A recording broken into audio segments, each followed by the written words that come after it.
جب سے پاکستان بنا ہے ہر سال ایک نئی سے نئی چیزیں یوم پاکستان، آزادی پاکستان، یوم آزادی کے عنوان سے جشن کے انداز سے منائی جا رہی ہے۔ حالانکہ پاکستان مسلمانوں کا ملک ہے، اسلام کے نام پہ حاصل کیا گیا۔ آج کا دن یعنی 14 اگست کا دن جو ہوگا وہ دن ہمیں کس طرح منانا چاہیے؟ قرآن کی تحت رہنمائی کے ہم سمجھتے ہیں قرآن سے کوئی تعلق ہی نہیں اس کا، یہ تو پاکستان کی آزادی کا دن ہے، جس طرح چاہو مناؤ۔ دیکھیں اسکولوں میں کیا ہو رہا ہے، کالجوں میں، یونیورسٹیوں میں، بڑے بڑے فیکٹریوں، دفاتر کے اندر، یہ سب آپ کے سامنے میں بھی دیکھتا رہتا ہوں۔ ایک ساتھی ہیں کراچی کی بہت بڑی ٹیکسٹائل مل کے اندر بڑے عہدے پر، انہوں نے کل ہفتے کے دن ان کے یہاں آزادی کی تقریبات ہوئی کہ اتوار چھٹی ہے، پیر چھٹی ہے، سوائے گانے باجے کے اور کیک کاٹے جا رہے ہیں، مخلوط محفلیں، گناہوں، تصور تک نہیں کہ یہ نماز کا وقت ہے، ہم مسلمان ہیں اور ہم ایک پاک ملک کا یوم آزادی منا رہے ہیں۔ اور اگر آپ یہ کہیں کہ جناب بتائیے یوم آزادی، چلیں عام لوگوں سے نہ کہیں، تعلیمی اداروں میں بڑے بڑے تعلیم یافتہ لوگ، کسی بڑی یونیورسٹی کے چانسلر سے آپ کہہ دیجئے کہ جناب یہ سوچئے، بتائیے کہ قرآن کریم میں آزاد مملکت کا کیا تصور ہے، اور اگر وہ ایسی ریاست اور مملکت حاصل ہو جائے تو قرآن اس کے بارے میں کیا رہنمائی کرتا ہے؟ میرے محترم دوستوں، وہ حیرانگی سے کہے گا آپ کا دماغ درست ہے جناب، یہ تو ہمارا ایک ملکی معاملہ ہے، قومی مسئلہ ہے، قرآن سے کیا تعلق؟ قرآن سے تو آپ پوچھئے کہ نماز کیسے پڑھنی ہے، روزہ کیسے رکھنا ہے، اور قرآن ختم، نعوذ باللہ۔ یہ تصور ہے آج مسلمان کا قرآن کے بارے میں۔ اس لیے یہ کچھ آپ کا اضافی وقت مزید لینا چاہ رہا ہوں، امید ہے کہ سب شوق سے سنیں گے انشاءاللہ، سارے متوجہ ہیں، مسورات بھی متوجہ ہیں۔ آیت نمبر 28 ہے، آیت نمبر 38 سورہ حج کی، اللہ پاک فرماتے ہیں ان اللہ، پہلے میں ترجمہ کر رہا ہوں، پھر تھوڑا سا یہ ریاست مدینہ کو جو یہاں بیان کیا گیا اس کا خلاصہ، پھر پاکستان پر اس کی تطبیق، کیسے ہم سمجھیں گے کہ ہمارے ملک میں کے بارے میں ان آیات سے کیا رہنمائی ملتی۔ اللہ پاک فرماتے ہیں ان اللہ، بے شک اللہ، یدافع، دفاع کرے گا، عن الذین آمنوا، ان لوگوں کا جو ایمان لائے، جو ایمان لائیں گے اور دین کے لیے قربانیاں دیں گے، اللہ ان کی طرف سے دفاع کرے گا۔ دفاعی لائن پر کس کی مدد ہوگی؟ اللہ کی مدد ہوگی، لیکن شرطیں آگے بیان کی جا رہی ہیں کہ ان چیزوں کو اپناؤ گے تو اللہ کی مدد تمہارے بارڈر پر، تمہاری دفاعی لائن پہ اللہ اپنی مدد کے ساتھ تمہارے ساتھ ہوں گے۔ ان اللہ یدافع عن الذین آمنوا، پہلی شرط ایمان والوں کی کا دفاع اللہ کریں گے۔ ان اللہ لا يحب كل خوان کفور، یقین جانو کہ اللہ پاک کسی دغاباز اور ناشکرے کو پسند نہیں کرتے۔ کون ہے خوان و کفور؟ کافر و مشرک۔ جب تم کافر و مشرک کے مقابلے میں آؤ گے اللہ تمہارا دفاع کریں گے، تمہارے بچاؤ کے لیے اللہ کی مدد و نصرت تمہارے ساتھ ہوگی۔ آگے دیکھیے، اذن للذین یقاتلون بانہم ظلموا وان اللہ علی نصرہم لقدیر۔ یہ اور اس کے بعد کی اس آیت اور بعد کی 2 آیتوں سے پہلے تھوڑا سا ایک بیک گراؤنڈ پس منظر سمجھیے۔ حضور علیہ السلام نے دین حق کی دعوت شروع کی، 13 سال گزرنے کو تھے، 13 سال، صحابہ آہستہ آہستہ آہستہ آہستہ آہستہ ایک بڑی تعداد میں ہو گئے۔ نبوت کا 13واں سال، آپ صلی اللہ علیہ وسلم صحابہ مکہ مکرمہ میں، اور شدید تکلیفیں، قربانیاں، کوئی دن نہیں گزرتا تھا کہ کافر و مشرک حضور علیہ السلام و صحابہ کو ستاتے نہ ہوں، تکلیفیں نہ دیتے ہوں، پریشان نہ کرتے ہوں، ہر روز کوئی نہ کوئی ظلم و ستم کا پہاڑ ٹوٹتا تھا۔ شروع میں تو تھوڑے تھے، لیکن جب بڑے بڑے عرب کے اور مکہ کے شاہ سوار اور بڑے لوگ، حضرت حمزہ رضی اللہ عنہ، عمر ابن خطاب رضی اللہ، عثمان ابن عفان، ایسے بڑے بڑے لوگ اسلام میں داخل ہوئے تو اجازت مانگی کہ اب اجازت دیں ہم ان سے مقابلہ کریں، ہم باطل پہ ہیں، ہم تو حق پہ ہیں، ہم حق پہ ہو کے دبے رہیں، ہم ان سے مقابلہ کرنا چاہتے ہیں، آپ اجازت دیجیے۔ اور عرب تو جنگجو تھے، معمولی لوگ تھوڑی تھے عرب۔ حضرت حمزہ عرب کے شیروں میں سے شیر تھے اور بڑے بڑے صحابہ۔ تو آپ صلی اللہ علیہ وسلم اللہ پاک کی طرف سے حکم صبر صبر صبر، جواب نہ دیے جائے، مقابلہ نہ کیا جائے، یہاں تک کہ مدینہ طیبہ ہجرت کا حکم ہو گیا۔ اب ہجرت کریں، آپ مقابلہ نہ کریں، اب ہجرت کریں۔ اب چونکہ ایمان کی حفاظت مشکل، اعمال کو بچانا مشکل، لہذا اب آپ یہاں سے جائیں مدینہ طیبہ۔ پہلے حبشہ گئے، پھر مدینہ گئے۔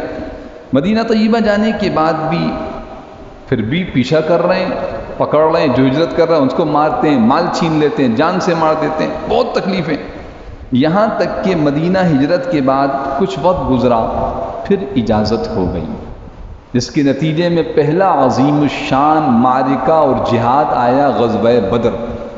تو اس اجازت قرآن کریم میں جب سب سے پہلی اجازت ملی ہے مسلمانوں کو کفار کے مقابلے کے لیے، قربانیوں اور ہجرت کے بعد، ترتیب ذہن میں رکھیے، قربانی، مشقتیں، تکلیفیں برداشت کی 13 سال، پھر بالآخر نتیجہ اپنے آباء و اجداد کا وطن، کوئی وجہ نہیں تھی چھوڑنے کی۔ عبد الرحمن ابن عوف سے بڑا تاجر، عثمان ابن عفان سے بڑا تاجر کون تھا مکہ میں؟ انہوں نے چھوڑا کیوں ہے مکہ؟ دین کے لیے، اللہ کے لیے۔ قرآن کے الذین اخرجوا من دیارہم بغیر حق الا ان یقولوا ربنا اللہ، کیوں کہتے تھے ہمارا رب اللہ ہے، اس بنیاد پر ان کو ان کے گھروں سے نکالا گیا۔ تو تکلیفیں اٹھائیں، قربانیاں دیں، ہجرت کی۔ اس کے بعد پھر تیسرا حکم ہوا جہاد کا۔ اب حکم دیا گیا جہاد کا، اذن للذین یقاتلون بانہم ظلموا، جن لوگوں سے جنگ کی جا رہی ہے انہیں اجازت دی جاتی ہے کہ وہ اپنے دفاع میں لڑیں، کیونکہ ان پر ظلم کیا گیا ہے، وہ تمہارا مقابلہ کر تمہیں مار رہے ہیں، اب تم بھی جواب دے سکتے ہو۔ یہ مدینہ طیبہ ہجرت کے بعد 1 سال گزر گیا، مسلمانوں کو اجازت دی گئی۔ تو دیکھیے ہمیشہ قیامت تک مسلم قومیں، مسلمان امت جب کفار کے مقابلے میں غالب آئے گی 3 صورتیں ہوں گی۔ پہلے قربانی دے گی دین کے لیے، پھر ہجرت کی شکل قائم ہوگی، پھر جب مقابلہ کرے گی تو اللہ ان کے دفاع کے لیے ان کے ساتھ موجود ہوں گے۔ یہ ترتیب ہے، اور صحابہ کرام نے اسی ترتیب سے عمل کیا۔ پھر اس کے بعد کیا ہوا جناب؟ وہ 313 ہیں، اور 313 ان پر ایسے غالب آتے ہیں کہ بڑے بڑے 70 عرب کے بڑے 70 سرداروں کو مار دیتے ہیں۔ ابو جہل مارا جاتا ہے، امیہ ابن خلف مارا جاتا ہے، بڑے لوگ مارے جاتے ہیں، بقیہ بھاگ جاتے ہیں۔ تو یہ نظام ہے۔ فرمایا وَإِنَّ اللَّهَ عَلَى نَصْرِهِمْ لَقَدِيرٌ، اجازت مل گئی، اب کیا کریں؟ یقین رکھو اللہ ان کو فتح دلانے پر پوری طرح قادر ہے۔ ان اللہ کی ذات علی نصرہم، ان کی مدد پر لقدیر، پوری طرح قادر ہے، لیکن شرط وہی ہے، ترتیب وہی ہے۔ آگے پھر دیکھیے الذین اخرجوا من دیارہم، یہاں وجہ بیان کی جا رہی ہے کہ اسلامی جہاد کیوں کیا جاتا ہے، مسلمان جہاد کیوں کرتے ہیں، اور جہاد کو چھوڑنے کے نتائج کیا ہوں گے۔ مسلمانوں پر کوئی غالب نہیں آ سکتا، مسلمان ناقابل شکست، ناقابل فتح، ناقابل تسخیر امت ہے، لیکن جب وہ اپنے اصول سے ہٹ جائے گی تو میرے محترم دوستوں پھر تو حدیث میں آتا ہے وہ ایسے برتن کی طرح ہو جائیں گے، ہر ایک ان سے کہے گا کہ آؤ یہاں کھاؤ اور ان کو تباہ و برباد کرو۔ تو فرمایا الذین اخرجوا من دیارہم، یہ وہ لوگ ہیں جنہیں صرف اتنی بات پر اپنے گھروں سے ناحق نکالا گیا، بغیر حق ناحق الا ان یقولوا ربنا اللہ، کہ انہوں نے یہ کہا تھا کہ ہمارا پروردگار اللہ ہے، وہ توحید کے قائم تھے، وہ اللہ کے علاوہ کسی کو اپنا معبود، حاجت روا، مشکل کشا نہیں مانتے تھے، وہ اللہ کے علاوہ کسی اور کے آگے نہیں جھکتے تھے۔ تو اس بنا پر ان کو ان کے گھروں سے نکالا گیا، انہوں نے اس تکلیف کو بھی برداشت کیا اللہ کے لیے۔ جب انہوں نے یہ کیا تب اللہ کی مدد و نصرت ان کے ساتھ ہوگی۔ اور یہ آج کی بات نہیں ہے، یہ سابقہ امتوں کے اندر ہوا کہ حضرات انبیاء علیہ السلام اور ان کے ماننے والے یہ حق کے داعی ہوا کرتے تھے، یہ ایمانی مراکز قائم کرتے تھے، مسجدیں، عبادت خانے قائم کرتے تھے۔ یہاں عبادت خانوں کے 3 نام بیان کیے، صوامع، بیع، صلوات، سابقہ عبادت خانے، سابقہ مذاہب میں، یہود و نصارہ کے اندر، مساجد امت مسلمہ کے اندر، کہا کہ یہ انہوں نے قائم کیے، ادھر سے باطل ہے جو ان کو دباتا ہے، ان کو روکتا ہے، حق کی راہ میں رکاوٹ بنتا ہے۔ پھر حکم ہوا، داؤد علیہ السلام نے جالوت سے جہاد کیا، بنی اسرائیل نے، موسیٰ علیہ السلام نے قوم عمالقہ سے جہاد کیا. یعنی ایک تاریخ ہے پوری کہ جب بھی حق کی دعوت اٹھی، باطل مقابلے میں آئے، حق والوں نے قربانی دی، اپنے جان و مال کو خرچ کیا، اپنے گھروں سے ہجرت کی، اللہ کے حکم پر جہاد کے لیے کھڑے ہوئے، اللہ کی مدد و نصرت ان کے ساتھ ہوئی، اور نتیجہ یہ ہوا کہ وہ دینی مراکز، وہ صوامع، بیع، صلوات اور مساجد محفوظ رہیں.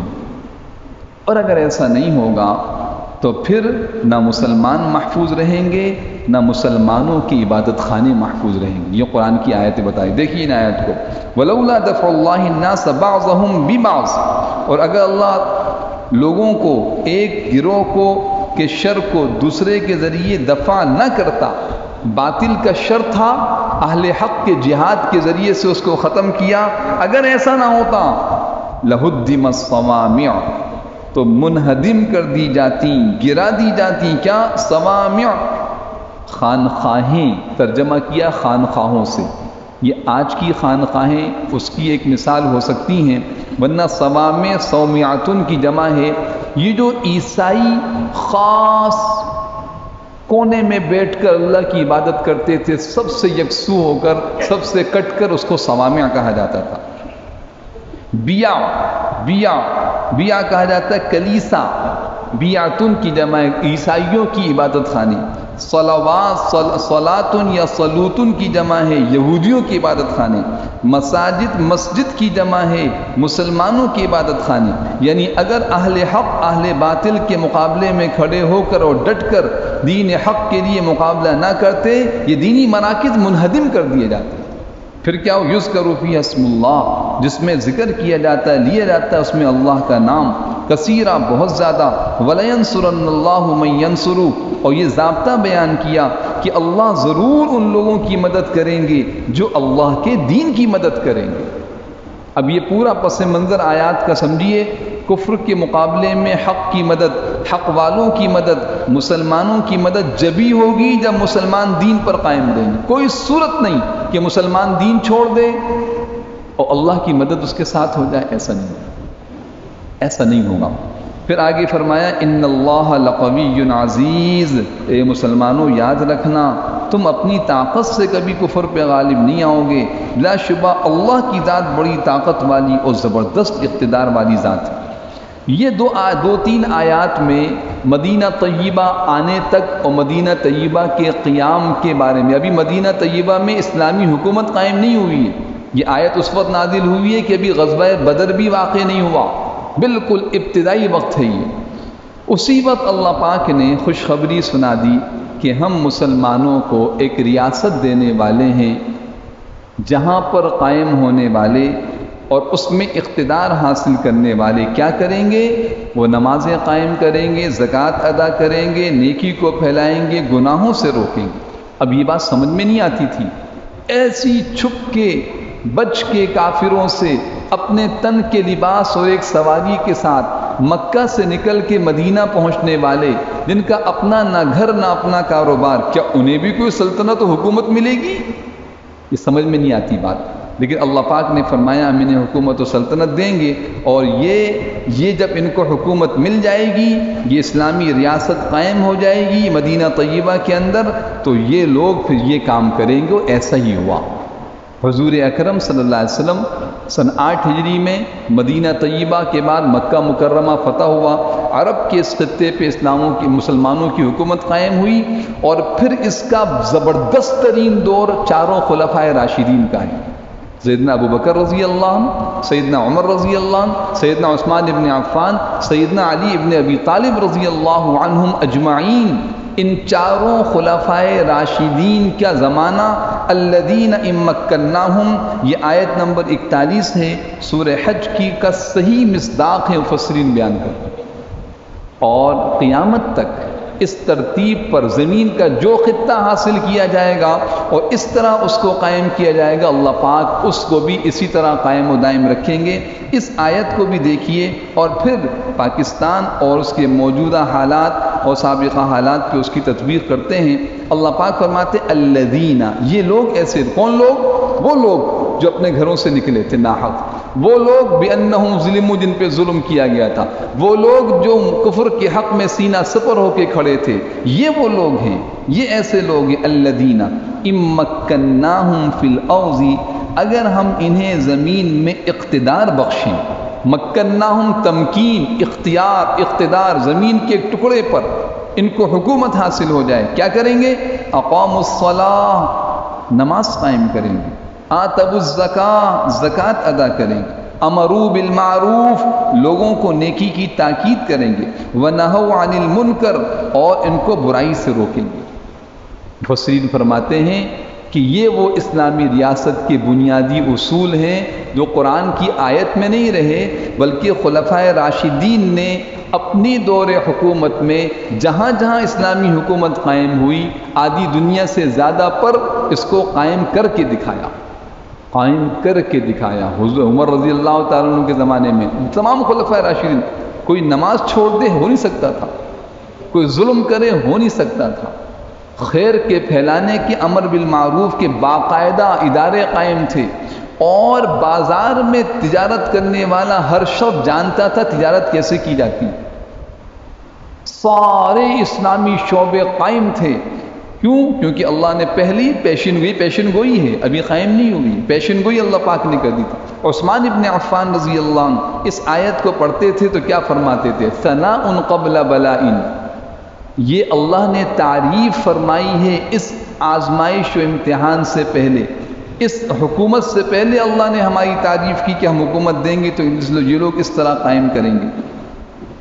تو میرے محترم دوستوں، یہ اللہ پاک نے مسلمانوں کو حکومت اور اقتدار عطا فرمایا، اور مسلمانوں نے اقاموا الصلاۃ، نماز قائم کریں گے، یعنی بدنی عبادات قائم ہوں گی، آتوا الزکاۃ، زکوٰۃ دیں گے، یعنی پورے اسلامی سلطنت میں مال کا صحیح استعمال ہوگا، وَأَمَرُوا بِالْمَعْرُوفِ، خیر کو پھیلائیں گے، یہ پوری اسلامی سلطنت خیر کا ایک نمونہ اور مثال بنے گی، اور یہاں پر اگر کوئی باطل سر اٹھائے گا، کوئی گناہ اور نافرمانی کے راستے پہ چلنا چاہے گا تو اس کا ہاتھ روکا جائے گا، اس کو اس گناہ اور منکر سے بچایا جائے گا۔ ایسا ہوتا تھا، کسی نے چھپ کے اگر شراب پی لی اور ثابت ہو گیا، کوڑے لگتے تھے اس کو، خلفائے راشدین کے دورے میں۔ اور ایسا دور تھا، فرمایا کہ مدینہ طیبہ سے صنعاء یمن تک، یمن کہاں ہے اور کہاں مدینہ طیبہ، اگر ایک ایسا عالمی مثالی امن قائم تھا، ایک عورت مکمل زیورات اور لباس اور جو ہے وہ اپنے اسباب کے ساتھ تنہا اگر جانا چاہے راستے میں، نہ اس کے مال کو چھیننے والا کوئی تھا، نہ اس کی عزت و آبرو کو نقصان پہنچانے والا کوئی تھا۔ یہ ہے امروا بالمعروف ونہوا عن المنکر۔ تو حضرات خلفائے راشدین نے اس کو قائم کیا، لیکن یہ چیز سمجھ میں اس لیے نہیں آ رہی تھی کہ مسلمان تو اس وقت فقر و فاقے، جب یہ آیت نازل ہوئی، فقر و فاقے والی زندگی گزار رہے تھے، کفار سے چھپ کے مکہ مکرمہ سے مدینہ آ کے اپنی جان بچا رہے تھے، اور قرآن یہ کہہ رہا ہے کہ ان مکناہم فی الارض۔ اس آیت کے آخری لفظ کو دیکھیے، اس پہ غور کیجیے، فرمایا وَلِلَّهِ عَاقِبَةُ الْأُمُورِ، ارے تمام کاموں کا انجام اللہ کے قبضے میں۔ تمہیں یہ چیز سمجھ میں نہیں آ رہی، ممکن نہیں لگ رہی، مشکل لگ رہی ہے، لیکن تم یہ کام کرو گے، اللہ اس پورے نظام کو بدلیں گے، ان کمزوروں کو غالب کر دیں گے۔ تو ایسا ہی ہوا، حضرات صحابہ کرام کمزور تھے، لیکن جب ایمان، عمل، تقوی پر جمے، اللہ نے انہیں پورے عالم پہ غالب کر دیا۔ یہاں تک بات ہوئی مدینہ طیبہ کی ریاست کی۔ تھوڑا سا پاکستان کے حصول کے لیے جو نظریہ قائم کیا گیا، وہ نظریہ یہی تھا کہ ایک ایسی سرزمین ہو، ایک ایسا زمین کا ٹکڑا اور خطہ ہو جہاں اسلام کے سارے اصولوں کو نافذ کیا جائے۔ قائد اعظم محمد علی جناح رحمۃ اللہ علیہ کے اقوال میں یہ بات ملتی ہے، ہم ایک ایسی سلطنت، ایسی حکومت چاہتے ہیں، زمین کا ایسا خطہ چاہتے ہیں جہاں اسلام کے اصولوں کو آزما سکیں، یعنی نافذ کر سکیں، قائم کر سکیں۔ اور تمام بر صغیر کے علماء نے مل کر قائد اعظم اور دیگر جو آزادی کے بڑے کردار تھے، انہوں نے آپس میں مل کے سوچا، دو قومی نظریہ ہندوستان پر، بر صغیر پر انگریز مسلط ہیں جو مسلمانوں کو دین پر چلنے نہیں دیتے، اور ایک وقت آیا 1857 کی جنگ آزادی کے بعد کہ شہادتیں، قربانیاں، تکلیفیں، مشقتیں، لیکن بر صغیر کے مسلمانوں کے دل میں دین اترا ہوا تھا، وہ قربانیاں دیتے تھے لیکن دین کو نہیں چھوڑتے تھے۔ جیسا کہ مکہ مکرمہ میں صحابہ کرام، ایک مثال دے رہا ہوں ورنہ تو صحابہ تو بہت اوپر، صحابہ کا تو کوئی تصور نہیں، صرف سمجھانے کے لیے، ایک تقریب کے لیے، قریب ایک بات کو سمجھنے کے لیے، کہ جس طرح قربانیاں دے کر دین کو سینے سے لگایا، اس طرح بر صغیر کی مسلمانوں نے دین کو سینے سے لگایا۔ اور پھر ایک تحریک اٹھی کہ ایک ایسی سرزمین ہونی چاہیے جہاں پر اللہ لا الہ الا اللہ کو نافذ کیا جائے۔ پاکستان کا مطلب کیا؟ لا الہ الا اللہ، مقصد یہی تھا کہ یہاں پر اللہ کے احکامات زندہ ہوں، حضور اکرم صلی اللہ علیہ وسلم کی سنت، کیونکہ وہاں مشکلات ہیں جہاں ہم انگریزوں اور غیر مسلموں کے ماتحت ہیں، یا جہاں ہم دیگر اقوام جو کافر اقوام ہیں ان کے ماتحت، ان کے غلام بن کے رہیں گے تو وہ تو ہمیں دین پہ عمل کرنے نہیں دیں گے، وہ تو ہماری رکاوٹیں پیدا کریں گے، مشکلات، ہمارے اپنے دین کی حفاظت کا مسئلہ ہے۔ تو یہ بنیاد تھی جس پر تمام لوگ متفق اور مخلص تھے، مخلص بھی تھے، اخلاص کے ساتھ اس کو شروع کیا گیا۔ اللہ پاک نے قربانیاں ہوئیں اور ہجرت ہوئی، مشقتیں اٹھائیں، اپنے وطن کو چھوڑا، ہجرت کی پوری داستان ہمارے سامنے ہے۔ 6 لاکھ سے اوپر افراد شہید ہوئے پاکستان کی بنانے کے لیے، اور اسی طرح وہاں سے ایک عظیم ترین ہجرت، آپ کسی ہجرت کرنے والے سے پوچھیں کہ ہندوستان سے پاکستان کیوں آ رہے ہیں، وہ کہتے تھے ایک اسلامی ملک کے اندر ہم اپنے دین پہ عمل کر سکیں، بس۔ پاکستان کا نام پاکستان رکھا کیوں گیا؟ کلمہ پاک، کلمہ طیبہ، پاکیزہ کلمے کی بنیاد پر۔ لا الہ الا اللہ کلمہ طیبہ کے معنی کیا؟ پاکیزہ کلمہ، تو اس کا نام پاکستان رکھا گیا، ایک ایسی سرزمین جو پاک سرزمین ہوگی، جہاں وہ پاک کیوں ہوگی؟ پاکی کیا ہے؟ کلمہ طیبہ، پاکیزہ کلمے کے مطابق لوگ زندگی بسر کریں گے۔ یہ تصور، نظریہ اور سوچ اور بنیاد تھی۔ اللہ رب العالمین فرماتے ہیں کہ ہم نے تمہیں یہ سلطنت دے دی، یہ حکومت دے دی، یہاں اختیار دے دیا، جو دنیا کے نقشے پر ابھرنے والا واحد ملک ہے پاکستان، جس کا وجود اسلام کی نام پر ہے، جس کا وجود کلمہ طیبہ کی بنیاد پر ہے۔ آپ تاریخ اٹھا کے دیکھ لیجیے۔ تو اللہ پاک فرماتے ہیں جب ہم نے تمہیں یہاں اختیار دے دیا، اب تم کیا کرو؟ اب یہ ہماری ذمہ داری ہے۔ ہماری ذمہ داریاں ذہن میں آئے گا، بھئی ذمہ داریاں تو حکمرانوں کی ہیں، وزیر اعظم صاحب کی، صدر صاحب کی، منسٹر صاحب کی، ہماری تھوڑی ہیں۔ نہیں میرے محترم دوستوں، اگر ہم غور کریں، اقاموا الصلاۃ وآتوا الزکاۃ، امروا بالمعروف ونہوا عن المنکر، یہ 4 کام ہر انسان اپنے دائرہ اختیار میں کر سکتا ہے۔ کر سکتا ہے یا نہیں کر سکتا؟ کر سکتا ہے۔ ہم میں سے ہر انسان خود بھی نماز پڑھ سکتا ہے، اپنے گھر والے، اپنے پڑوسی، اپنے رشتہ دار، دوست احباب، یہ میرا دائرہ ہے۔ اقام الصلاۃ، میں یہاں نماز قائم کر سکتا ہوں۔ اب بتائیے، اگر یہ پہلا مقصد اس پاک سرزمین کے حصول کا، اگر اس کو پورا نہیں کیا جائے گا تو کیا ہوگا؟ جی، آزادی کے دن، آزادی کی تقریبات کے شکریے کے لیے اللہ کی وہ نافرمانیاں کی جا رہی ہیں کہ آج پاکستان کی آزادی روز بروز سلب ہو رہی ہے، روز بروز کمزور پڑتی چلی جا رہی ہے۔ ہم سب جانتے ہیں، اس کی تفصیل میں جاننے کی کہاں ہیں آزاد؟ وجہ کیا ہے؟ اور کوئی وجہ نہیں، وجہ یہ ہے کہ جو بنیادی چیز ہے اس کو ہم نے چھوڑا ہے۔ اقاموا الصلاۃ وآتوا الزکاۃ، مال کا صحیح استعمال، صرف زکوٰۃ نہیں دینی ہے، زکوٰۃ تو ایک عنوان ہے، یعنی ایسا جذبہ ہمدردی ہر ہم وطن کے دل میں ہو، ہر پاکستانی کے دل میں، میرا پڑوسی، میرا رشتہ دار، میرے ساتھ اٹھنے بیٹھنے والا، میرا دوست، میرے ساتھ کام کرنے والا، اس کی کوئی تکلیف ہو اور میں مدد کر سکتا ہوں نہ کروں، مال خرچ کروں گا، جان لگاؤں گا، اس کے ساتھ کھڑا ہوں گا۔ یہ ہے ایک اخوت کا جذبہ جس کو آتوا الزکاۃ سے تعبیر کیا گیا۔ اس کے بعد تو یہ ہم میں سے ہر آدمی کر سکتا ہے۔ اس کی نیت و عزم کریں کہ انشاءاللہ ہم اس کی کر رہے ہیں اور آگے بڑھیں گے اس کے اندر۔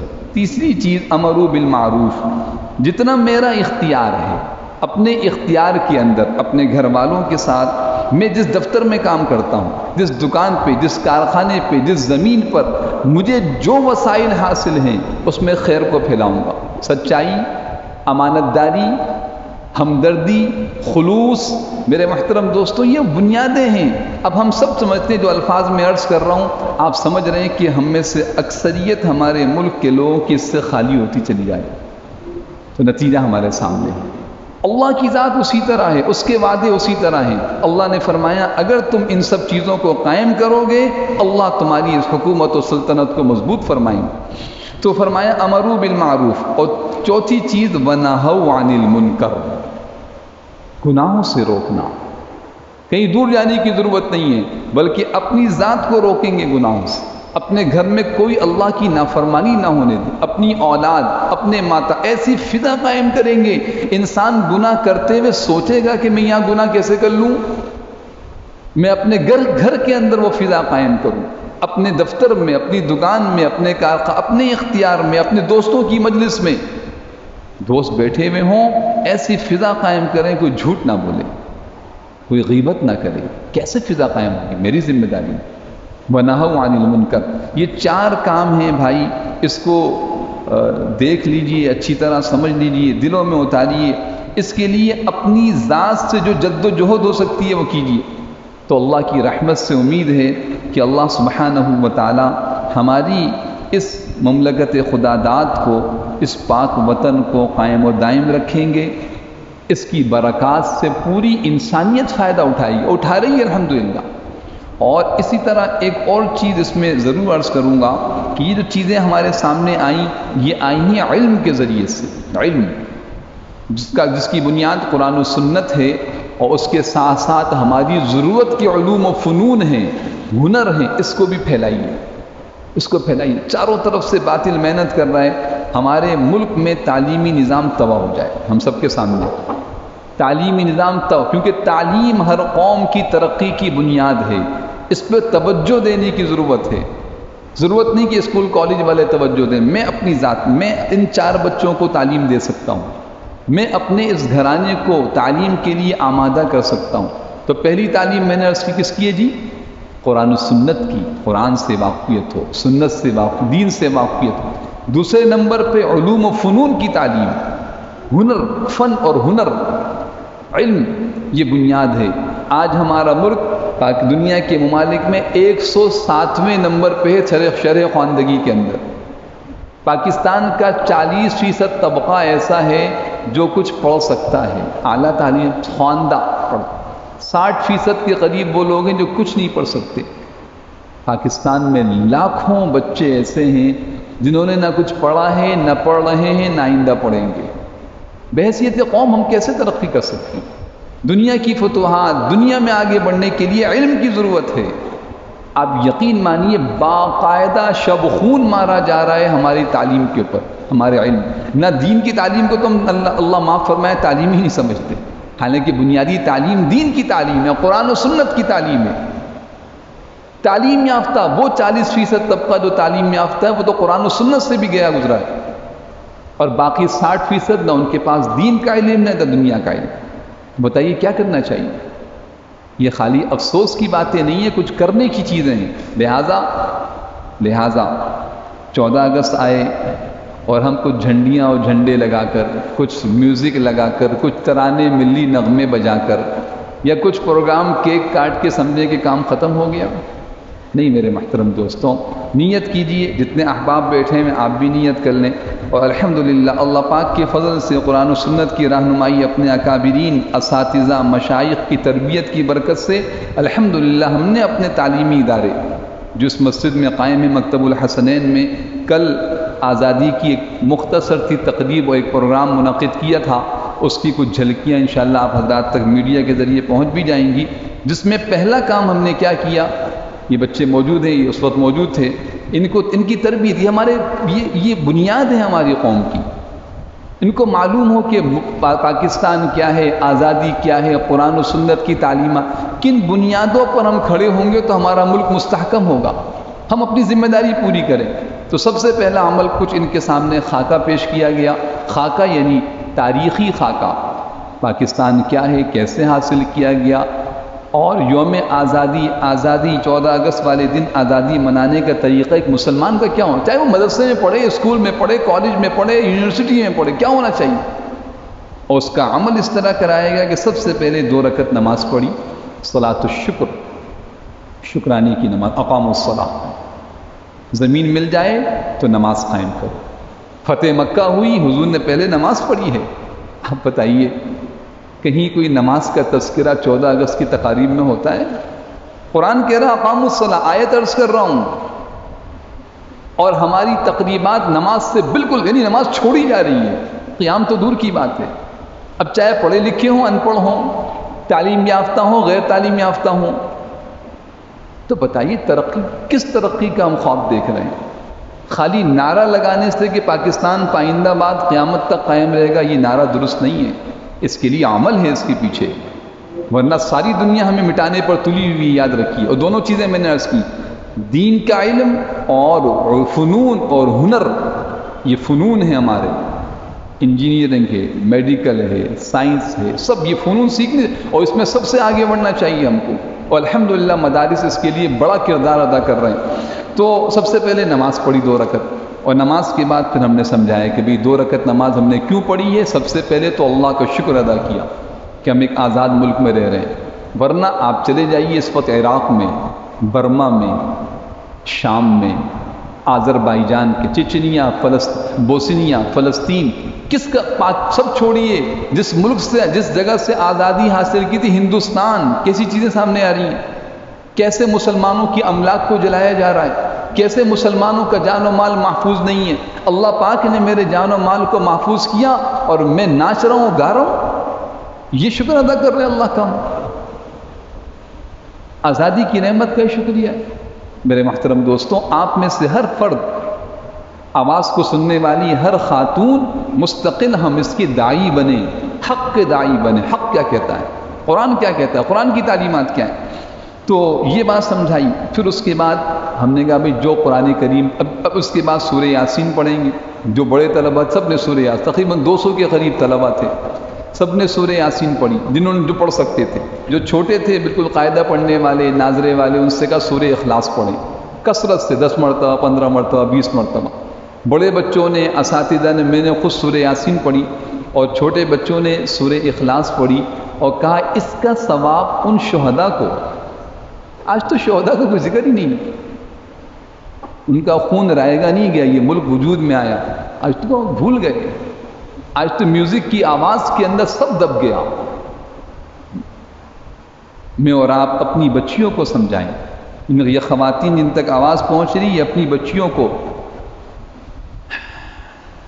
کالج کے اندر، یونیورسٹی میں بچیاں ناچ رہی ہیں، ڈانس ہو رہا ہے، کیا ہے، یوم آزادی کی رنگا رنگ تقریبات ہو رہی، سوچیے تو صحیح، ہم مسلمان ہیں؟ یہ تو کافروں کا طریقہ ہے کہ اس پاکستان کے حصول والے دن ہم اس طرح اللہ کی ناشکری کریں گے، نافرمانی کریں گے، تو نتیجہ کیا ہوگا؟ جی نتیجہ ہمارے سامنے۔ تو سورہ یاسین پڑھی گئی، سینکڑوں یاسین، 20 یاسین پڑھی، سینکڑوں مرتبہ سورہ اخلاص پڑھی گئی۔ اس کے بعد دعا کہ اس کا ثواب کن تک پہنچے؟ ان شہداء تک جنہوں نے اس کی جو قربانیاں دی وہ آج بھی دے رہے ہیں، جی آج بھی قربانیاں دے رہے ہیں، ہمارے فوج کے جوان قربانی دے رہے ہیں، ہمارے سویلین قربانی دے رہے ہیں، ہمارے شعبوں میں، اداروں میں، پرائیویٹ گورنمنٹ اداروں کے اندر مخلص لوگ جو خون پسینے کی کمائی، خالی کمانا نہیں جاتے بلکہ وہ اپنے اداروں کو مستحکم رکھے ہوئے ہیں، قربانیاں آج بھی دے رہے ہیں، ایسے نہیں قربانیوں کے بغیر قائم۔